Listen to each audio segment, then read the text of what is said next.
Well, long before celebrities and senators entered the picture, the battle against sexual assault on college campuses was led by students who've risen up to hold their schools accountable, sometimes risking sanctions themselves. Students have filed federal complaints at Columbia, the University of California, Berkeley, Dartmouth, Harvard, Yale, University of North Carolina, Chapel Hill, Vanderbilt, Amherst College, and Occidental, among scores of others. The number of complaints against colleges related to sexual violence has tripled since tracking began in 2009, with 33 in the first half of this year alone. Most recently, attention is focused on Brown University, where a student, Lena Sclove, says she was raped and strangled after a party in August 2013.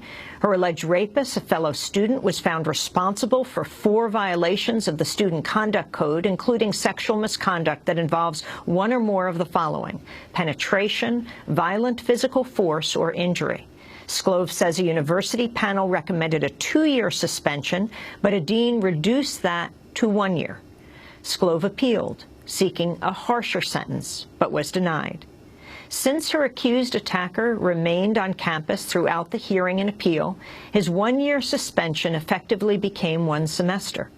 The case has caused a nationwide uproar, but students at Brown and elsewhere say Lena Sclove's story is not necessarily unusual. In fact, in her letter denying Sclove's appeal, a Brown University official cited, quote, the precedent of similar cases. More unusual was Lena Sclove's decision to denounce the university in public. Last week, standing outside Brown's Van Wickle gates, surrounded by supporters, she described her injuries. It turned out I had a cervical spine injury in my neck from being strangled. It's very common for trauma injuries like this to take several months to surface. I could not walk for about 2 months, from January and February. I was bedridden and was forced to take a medical leave. So I lost my 1 semester of freedom, and now my next opportunity to come back as a student to matriculate here at Brown is the same semester that the rapist is allowed to come back and matriculate here at Brown. I feel like I should have been thanked by the administration for keeping this campus safe. Instead, they kept him safe. Lena Sclove speaking at Brown University on April 22nd. Following the uproar over her case, her accused assailant has decided not to return to Brown in the fall.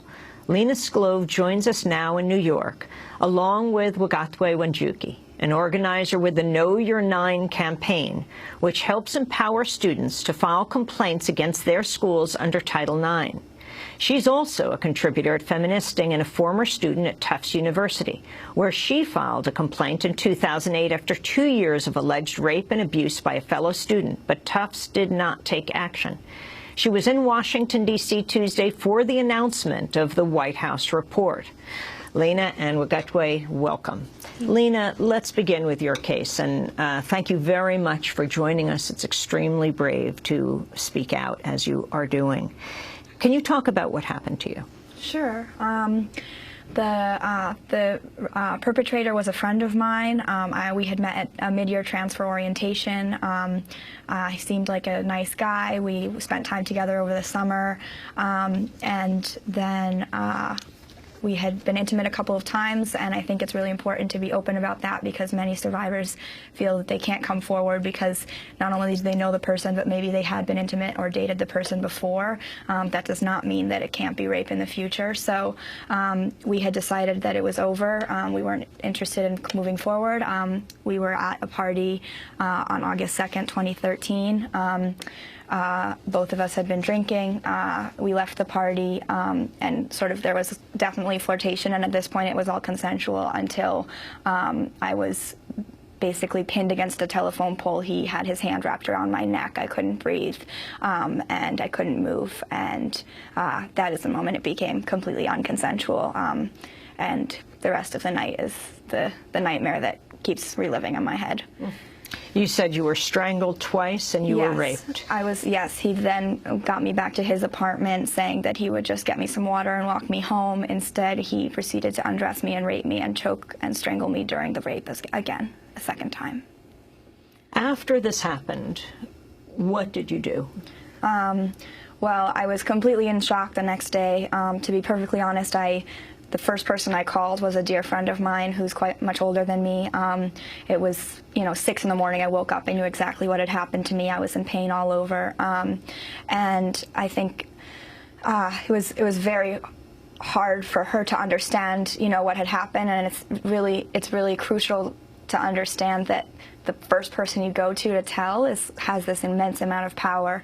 And she really didn't get it, and didn't take it seriously enough, or didn't understand it. And so by the time my best friend saw me later that day and saw the bruises on my neck and said, "You need to go to the emergency room," I refused, because I had at that point started to blame myself, as is so often with survivors.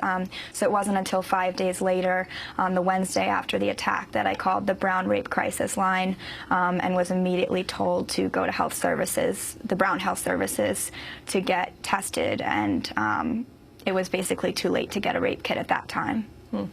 And what did you do from there?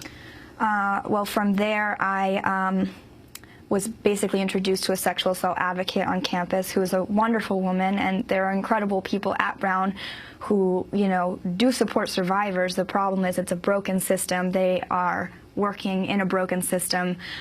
So I was advised by many people on my various options. While I was told I could go to the criminal justice system, I was told, in the state of Rhode Island, 2% of accused rapists are actually found guilty and see any time. He doesn't have a criminal record. He didn't have a gun or a knife. You have no physical evidence. This won't go anywhere, and meanwhile, it'll be re-traumatizing.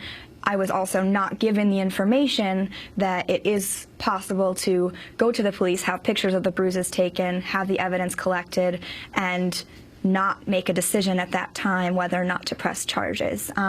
So I did not have the full amount of information. That said, I wish I had had that information for my case, but I can only speak personally, especially as a white upper middle class female. I think I should have done that. But for many other people, based on immigrant documentation status or communities of color, going forward to the police is an incredibly different thing than for a white person to go to the police, for a variety of reasons that we can talk more about. And so I think so much of this process is about a survivor reclaiming agency over themselves and their decisions. And so I support each survivor's decision. In my case, if I had had that information, I would have been able to collect the evidence when it existed. 5 days later, the bruises were gone. And so at that time, you did not go to the police? No, I did not go to the police until February. What about the administration? I went immediately to the administration. Within 2 weeks, I had filed an official complaint with the Office of Student Life at Brown University, because I had been told by various advisors that it would be a much faster process. It would keep me safe. I would not be cross-examined during the hearing, and that ultimately I would see justice much faster and in a much more humane way than the criminal justice system would handle it.